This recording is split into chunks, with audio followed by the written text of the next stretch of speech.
What is going on, guys? Welcome back to the channel and I appreciate you being here. Today I bring you some of the latest news surrounding Destiny 2, so let's go. So according to Kotaku, Destiny 3 is already in development. Yes, you actually heard that right, people. Now when it comes to reliable sources, Kotaku and Jason Schreier are one of the most trusted and reliable sources outside of Bungie. If you want to believe in any leaked info, trust in Kotaku. So this is what's said. There is of course nothing wrong with reintroducing good ideas that had previously been cast aside. Strike scoring was cool, private PvP matches were fun, 6v6 Crucible matches were chaotic but plenty enjoyable, and there can be little doubt that Destiny 2 needs more Crucible playlists in general. But the more of Destiny 2's past that Bungie injects into Destiny 2, the clearer the future comes into focus. Not just for the rest of 2018, but beyond. Given what we already know about the 10-year franchise deal Bungie made with publisher Activision, it seems safe to assume that all this will happen at least one more time down the road, presumably with a game that will be called Destiny 3. Kotaku News editor Jason Schreier tells me he hears that Destiny 3 is indeed already in development, as expected.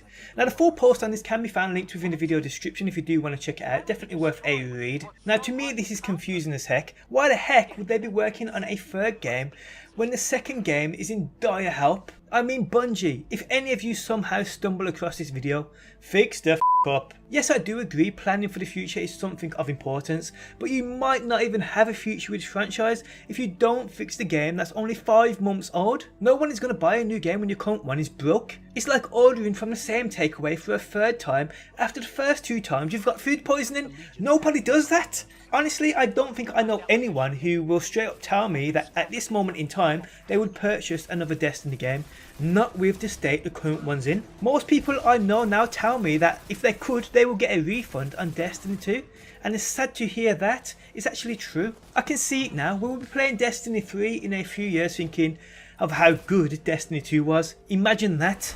Actually I can't, because with this game's current state that won't ever happen. Okay, so we're going to move on before I punch myself in the face. According to another tweet by Christopher Barrett replying to Chris Cross, it seems as though Strike Specific Loot might be returning. Chris asked this, don't know if you answered this, but any word on Strike, a Lost Sector specific loot being worked on?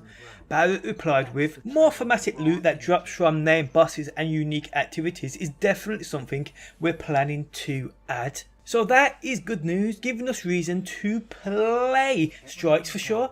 Now there is no date stamp here. This is something we might not see until way after the January update. I'm just glad they are finally realising that this is what this game needs. This is what we want as Destiny players. We want reason to grind and play. Because at the moment, I go on once a week to check out Xur and that fated engram, and that is about it. Faction rallies though I'm sure will bring me back for the next few days.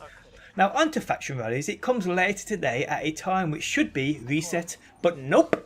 Bungie helped tweet this. Destiny 2 will be brought offline today for server maintenance in preparation of hotfix 1.1.1.3. Expected duration is 10 AM PST to 12 PM PST. So for those of you who are wondering, this is around 2 or 3 hours after the normal weekly reset. I mean guys, why don't they do this update the day before? Wouldn't that make more sense?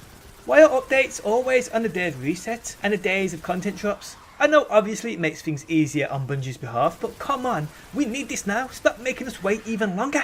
Now guys, have you ever noticed this? I can't say that I have. I mean, I don't take much notice these days anyway, but pointed out to me by PJ on Twitter.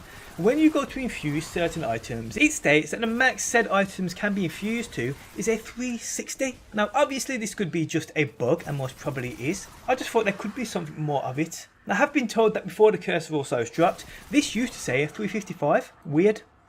Now to end the video, what happened to the Prometheus Lens? They nerfed it into the ground and said until they can play test it more, it will stay nerfed. Well, they've had plenty of time to play test this and fix this weapon and bring it up to a balanced level. So I wonder what's happening. Let's just hope it doesn't fall into that category of exotics, Bungie nerf and ruin and just leave them be. If that is the case, I want my shards back from Xur. But yes guys, we have come to the end of the video.